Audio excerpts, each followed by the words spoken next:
The collection will try to cut off the head and leave the tail. If you enjoy watching, please support by liking, sharing and commenting. It is said that this is a movie that has truly scared people to death. It is also the highest grossing horror film in global box office history. It is adapted from the horror master Stephen King's novel of the same name. It is called It. Once the film was released, it terrified countless viewers. Everyone quickly gathered their friends to watch it together. The story begins. A young boy is chasing a paperboat in the rain. The paperboat ends up drifting into the sewer with the water flow. The boy quickly crouches down to look inside. He discovers a clown with glowing eyes appearing in the darkness. The boy is startled on the spot. "Hello, George. That's a really nice boat. Do you want to take it back?" Under the clown's constant temptation, George finally lets his guard down. He reaches into the sewer, ready to retrieve the paperboat. Little did he know, the next second, the clown suddenly opens its bloody mouth wide, and bites off his arm. On the empty street, suddenly, George's piercing wail echoed. He had intended to try to escape from here, but unexpectedly, the clown could stretch his arm, and directly pulled him into the sewer. Since George went missing, the town has experienced several strange incidents, all of which are related to children. First, there was Stanley, who was studying at the church. Because he was afraid of the pictures on the wall, he would purposely cover his eyes every time he passed by. But this time he noticed that the frame seemed to be knocked askew, so he bravely adjusted the painting. Little did he know, the next second, the painting fell directly to the ground. In despair, Stanley hung the painting back on the wall, only to find that the terrifying woman in the painting had disappeared. Just as Stanley was lost in thought, a strange sound suddenly came from behind him. He turned around to look, and found that the terrifying woman was standing right in front of him. It also showed a strange smile. Stanley was so scared that he hurried out of the room. And the next unfortunate soul is the notorious bully in school, Fatty. That day, he was in the library, reading a history book about the town. However, a picture of a tree kept appearing throughout the book, until on one page, the tree suddenly had a human head appear on it. Fatty was so scared that he quickly closed the book. Just then, a sound of a music box suddenly came from behind him. Fatty turned around to look, and saw a red balloon floating in the library. But strangely, it seemed that only he could see it. So, Fatty followed the balloon into the reading room. But right after that, a headless corpse suddenly appeared at the bottom of the stairs. Then, it rushed towards Fatty. Along the way, it transformed into a strange clown. Fatty was so terrified that he didn't dare to stop at all, until he bumped into the administrator at the door. The clown behind him instantly disappeared. Only then did Xiao Peng let out a sigh of relief. Such an exciting plot.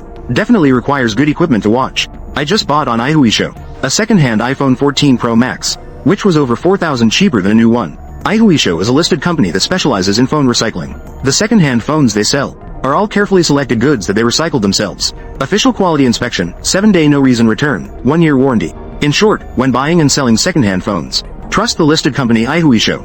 But just as he left the library, he ran into the school's bully gang. They surrounded Xiao Peng and beat him up without a word. Poor Xiao Peng could only roll and crawl his way to escape.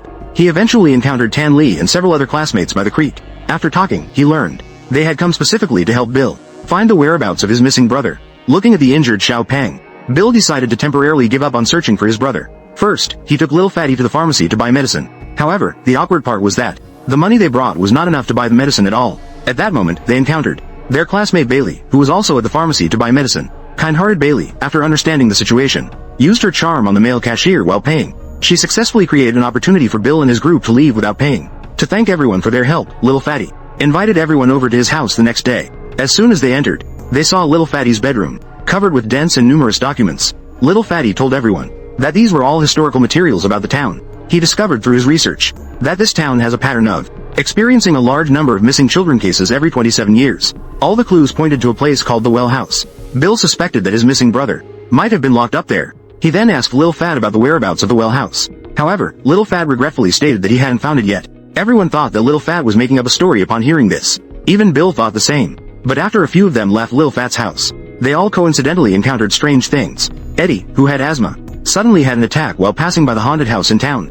Just as he was looking for medicine, the door of the haunted house suddenly opened by itself. Eddie,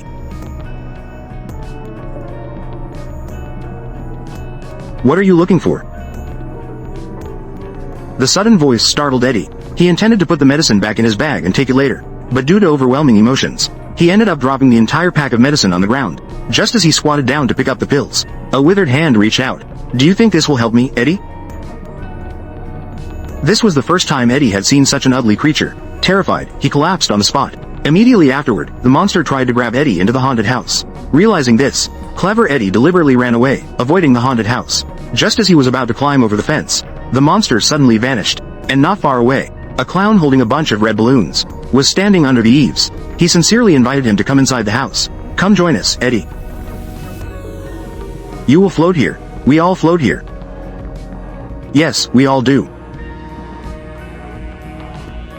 The clown's words, combined with his enchanting yet terrifying laughter, immediately scared Eddie away. Meanwhile, Bailey, who had just returned home, also heard the same words in the bathroom. "We all float here." Bailey carefully looked through the drain for a long time, but could not figure out who was speaking down there. In order to find out the truth, she simply extended a tape measure into the drain, but when he was pulled up, there was nothing but a strand of bloody hair above. Just as Bailey was confused, a large amount of hair suddenly shot out of the drain, instantly wrapping around her entire body. Immediately afterward, a column of blood sprayed out from inside.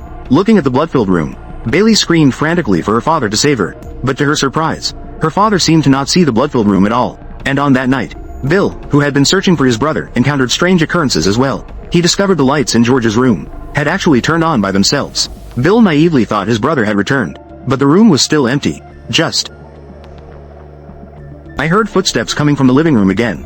Bill quickly came to the living room. Suddenly, I caught a glimpse of my brother's figure flash by in front of me. He hurriedly chased after him. Finally, he found his long-lost brother in the basement. But to his surprise, his brother seemed to have become a different person. He kept saying strange things to him. "You will float too." As George's expression grew more sinister, the culprit, the clown, emerged from the water. The next second, he charged at Bill.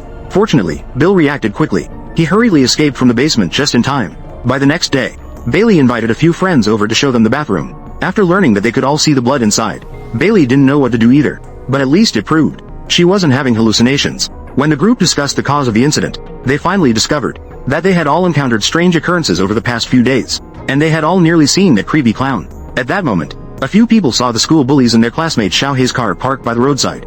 Bailey speculated that Xiao Hei must have been bullied, so they immediately decided to help. They quickly found Xiao Hei being bullied by the creek. Without a second thought, they began a stone-throwing battle with the bully. Ultimately, with their combined efforts, several bullies were beaten and fled in disgrace. From then on, Xiao Hei became one of them.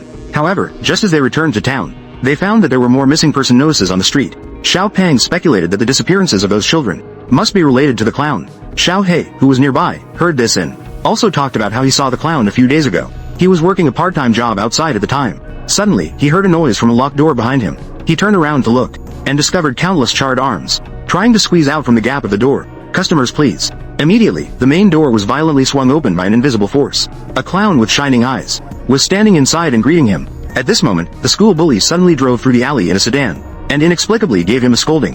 When he came to his senses, the clown's figure had disappeared from sight. Little Black told the others, those burnt arms made him recall the fire incident he encountered in his childhood. That was his deepest and most fearful memory, because his parents died in that accident. After everyone heard Little Black's words, could not help but think, although each of them saw different images, they were all, without exception, the most terrifying things in their hearts. After discussing, everyone unanimously believed the clown would specifically harm those children who harbor fear in their hearts. After determining that the culprit might not be human, Bill seemed to have thought of something. He immediately took his friends to his garage to show the information gathered in search of his brother, to show it to everyone. It turns out that Bill discovered that every missing child had a drainage pipe nearby, and the junction of these pipes happened to be near the haunted house. This made him suspect his brother might be locked up in the haunted house. So he decided to go to the haunted house to rescue his brother. His friends naturally couldn't let him go alone into danger, so a few of them came together to the haunted house in town.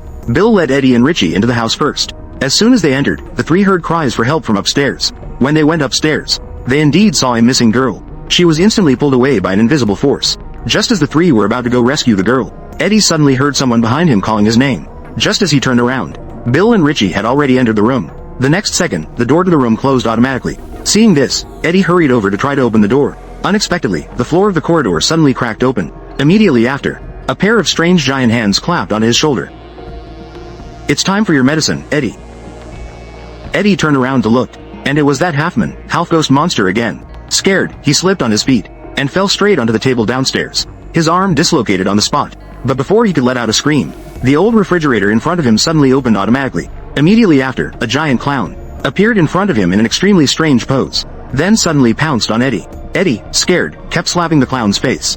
But the clown was not only not angry, he grabbed Eddie's arm, pretending to eat him. Watching Eddie become increasingly frightened, the clown appeared extraordinarily excited, then suddenly opened his bloody mouth wide, ready to swallow Eddie whole. But at that moment, Bill and Richie had already escaped from the room. The instant the two appeared, Eddie's fear was greatly diminished. This made the clown extremely angry. Just as he was about to pounce on the two, a metal rod suddenly pierced through the clown's head. It turned out to be Bailey. She had come to assist with a few remaining companions. The angry clown intended to wreak havoc. However, his injuries were too severe, forcing him to retreat back into the well. Bill thought they should take advantage of his weakness to finish him off. They might as well go directly to the haunted house to eliminate the clown, to rescue the captured children. Unexpectedly, no one besides Bailey was willing to agree. They believe the clown will next appear in 27 years. By then, everyone will already be adults. The clown will no longer have the ability to deal with them, so there's no need to continue taking risks. Xiao He bluntly stated that he doesn't even have parents anymore. He can leave the town at any time. However, no one expected. The next morning, the clown came to Bella's house and kidnapped her.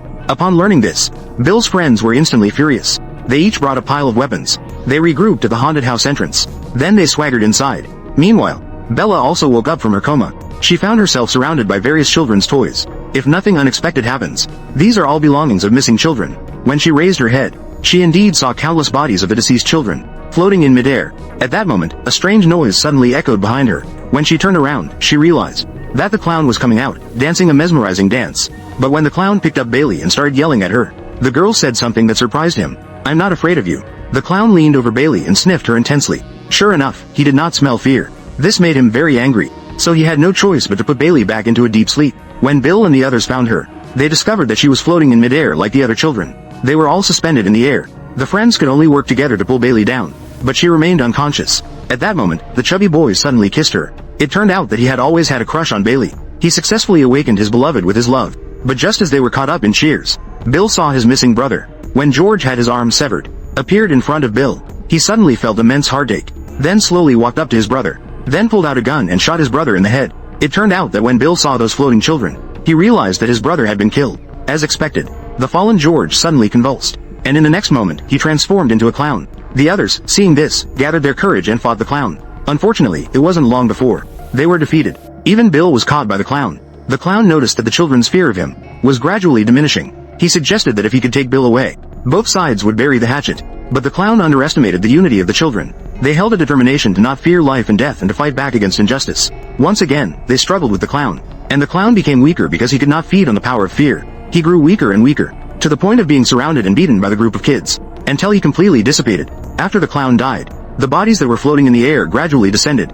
Bill also found his brother's yellow raincoat among the belongings. This strong boy finally could not hold back his tears and cried out loud. After leaving the haunted house, everyone discussed that if the clown resurrected 27 years later, then no matter where they were, they would come back to kill him again. Unity is the best way to overcome fear. Alright, that's the end of today's story. Subscribe to the channel to continue watching. See you next time.